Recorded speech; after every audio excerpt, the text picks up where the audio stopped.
There are moments in history when one state does more than conquer territory. It changes the gravity of the world around it. Roads bend toward it. Merchants calculate their futures around it. Neighboring rulers study it, imitate it, fear it. For nearly 3 centuries, the Tang Dynasty was one of those states.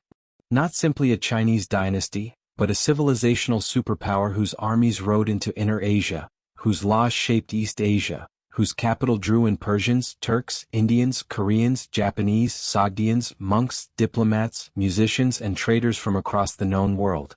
If Rome had once defined the West, Tang China for a time did something similar in the East. And what makes the Tang unforgettable is not only how high it rose, but how completely its brilliance and its fragility were bound together. Because this is the deeper story of the Tang. It was not great by accident.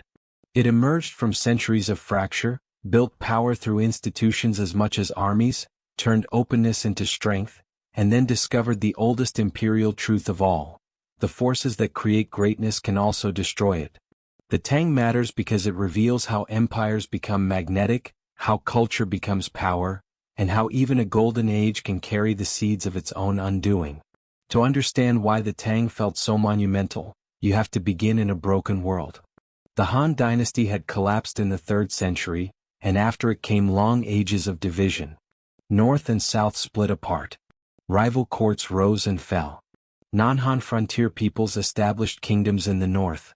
War, migration, elite competition, and social dislocation reshaped China for generations. For nearly 4 centuries, unity was remembered more as inheritance than reality. The old imperial center had shattered, and the question was no longer how to govern a great empire, but whether such an empire could truly be rebuilt at all. Then came the Sui. Short-lived, harsh, and historically overshadowed, the Sui still performed the brutal miracle that made the Tang possible. They reunited China. They rebuilt central authority. They linked north and south more tightly through the Grand Canal, binding grain, labor, and transport into a new imperial system. But the Sui also burned themselves out. Massive construction projects devoured human lives. Failed campaigns against Korea bled the state. Taxation deepened resentment. Rebellion spread. By the early 7th century, reunification had been achieved, but the dynasty that achieved it was already dying. Into that collapsing order stepped Li Yuan, an aristocrat and military commander from the northwestern frontier world where Chinese court culture and steppe politics had long met and mixed. In 618, as the Sui disintegrated, he seized the moment, took the capital, and founded the Tang. But the real steel of the new dynasty was forged by his son, Li Shimin, the man history would remember as Emperor Taizong. Before he became one of China's greatest rulers, he was first its most dangerous prince. He crushed rival regimes in the field, outshone his brothers, and in the infamous bloodshed at the Xuanwu gate, seized the succession for himself. It was a violent beginning. And yet what followed changed everything. Taizong understood that conquest alone was not enough. China had seen too many conquerors. The challenge was to create a state strong enough to survive success. So the early Tang built with unusual confidence. It refined law. It stabilized landholding. It expanded and systematized the examination route into government, not abolishing aristocratic privilege overnight, but opening a path that would gradually shift power toward a more educated bureaucratic elite. It minted coinage, disciplined administration, and made imperial service feel once again like the spine of public life. At the same time, Taizong shattered major steppe threats to the north and northwest, projecting Tang power deep into Inner Asia.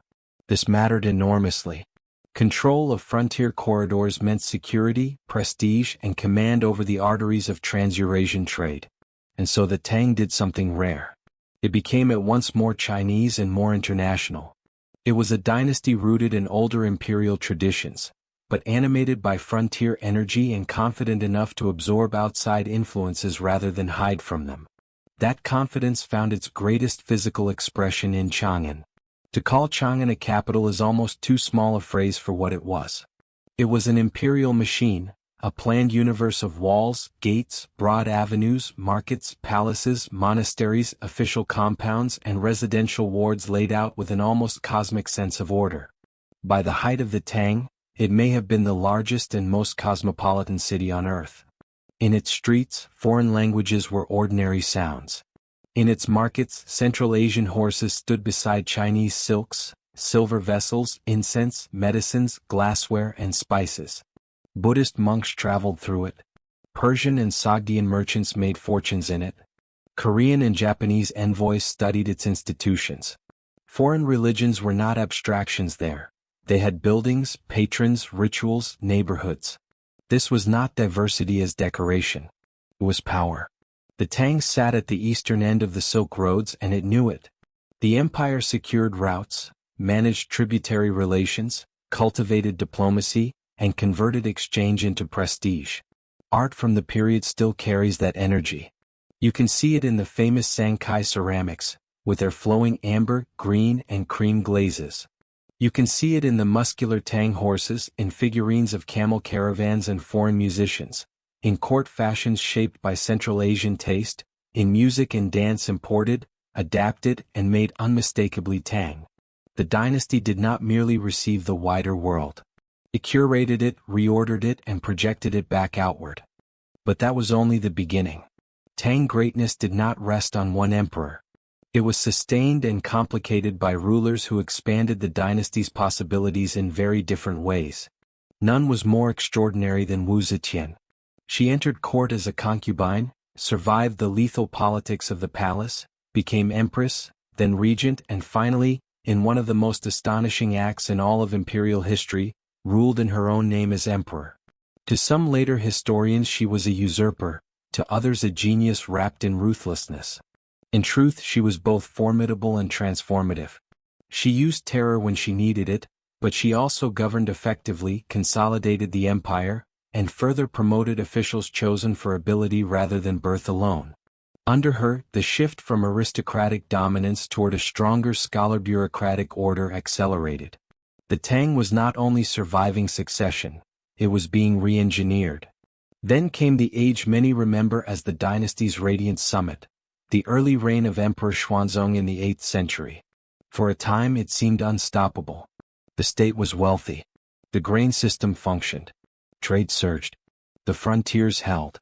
The court patronized art, music, scholarship, and religion on a magnificent scale. This was the Tang at full confidence, not just stable but luminous. And this is where the story slows down because the peak has to be felt. Great empires are not remembered only for what they controlled. They are remembered for atmosphere. Under the Tang, poetry became one of the highest forms of civilization.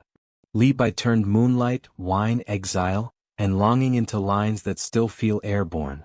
Du Fu saw war, hunger, displacement, and moral burden with a clarity so humane that his work still cuts through the centuries. Wang Wei made solitude, landscape, and spiritual quiet feel almost architectural. Court painters such as Wu Daozi defined visual standards that later ages would revere. Musicians and performers flourished under imperial patronage. Buddhism expanded in influence. Monasteries, images, translations, rituals, and intellectual exchange helped bind China to a larger Asian religious world. This was also a period when Tang influence radiated far beyond its borders. Japan studied Tang institutions and urban design. Korea engaged deeply with Tang models of governance and culture. Across East Asia, the Tang became something more than a neighbor. It became a template. And yet the real turning point came later, because no golden age is ever made only of light. Beneath the brilliance, structural dangers were gathering. The empire was vast, and vastness has a cost. To defend long frontiers, the Tang increasingly relied on regional military governors, the jidushi, men who commanded troops far from the center and accumulated local power. At court, factional competition sharpened. Wealth concentrated. Administrative balance grew harder to maintain. Xuanzong himself, aging into complacency, drifted from the disciplined vigor of his early reign into luxury, intimacy, and political misjudgment. The story of Yang Guifei, the beloved consort whose beauty became legend, has often overshadowed the deeper issue. The real danger was not romance. It was a court losing strategic seriousness while military power thickened in the provinces. One of those frontier commanders was An Lushan, a general of mixed Sogdian and Turkic background who had risen high in Tang service. He was charismatic, favored at court, and dangerously strong. In 755 he turned his armies inward. The rebellion he launched was not a border raid or a palace conspiracy. It was a civilizational rupture. Luoyang fell. Chang'an fell. Xuanzong fled west.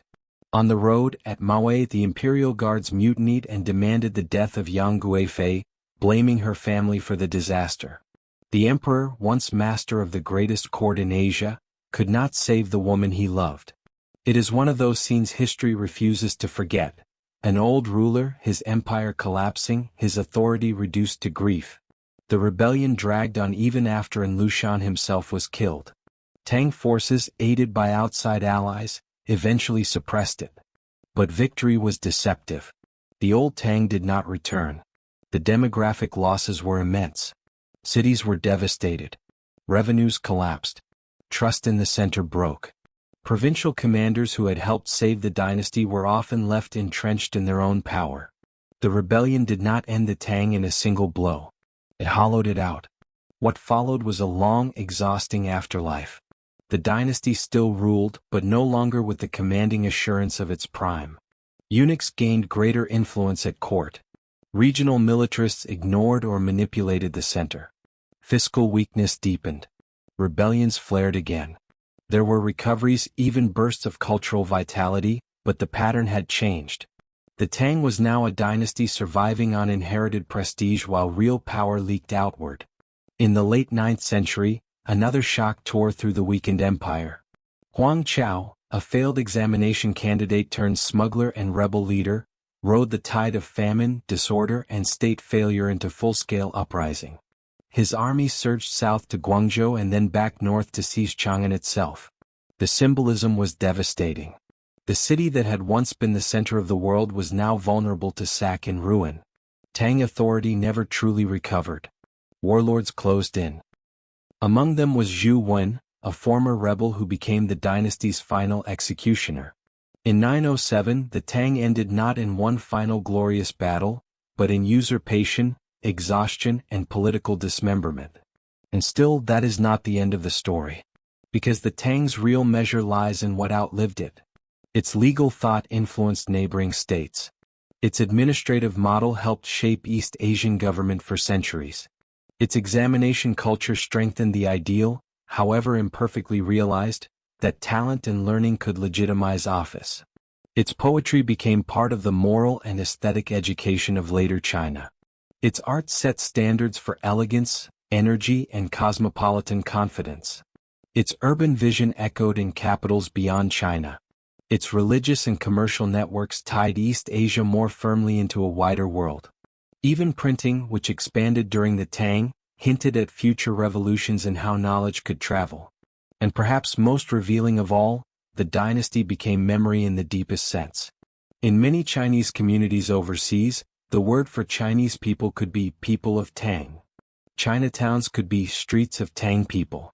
That is what a dynasty looks like when it becomes more than a regime. It becomes a civilizational shorthand for confidence, splendor, and belonging. So was the Tang the most powerful Chinese dynasty in history? In sheer territorial scale, other dynasties would rival or surpass it. In raw longevity, others endured longer. But power is not only measured in land or years. It is measured in centrality, attraction, institutional depth, cultural authority, and the ability to make the wider world reorganize itself around you. By that standard, the Tang stands very near the summit. It rose from fragmentation, made openness look imperial, turned culture into statecraft, and left behind a model so compelling that even its ruins could not erase it. And that is why the Tang still matters. Not as a museum piece. Not as a golden age to be admired from a safe distance. But as one of history's clearest demonstrations that the strongest empires are not only built by force. They are built by imagination, administration, exchange, and belief. And when they fall, what survives is the part that taught a civilization how to see itself. If this story stayed with you, there are more imperial worlds waiting beyond it, more capitals, more collapses, more moments when history seemed to gather itself into a single place and change direction. and the next one is just ahead.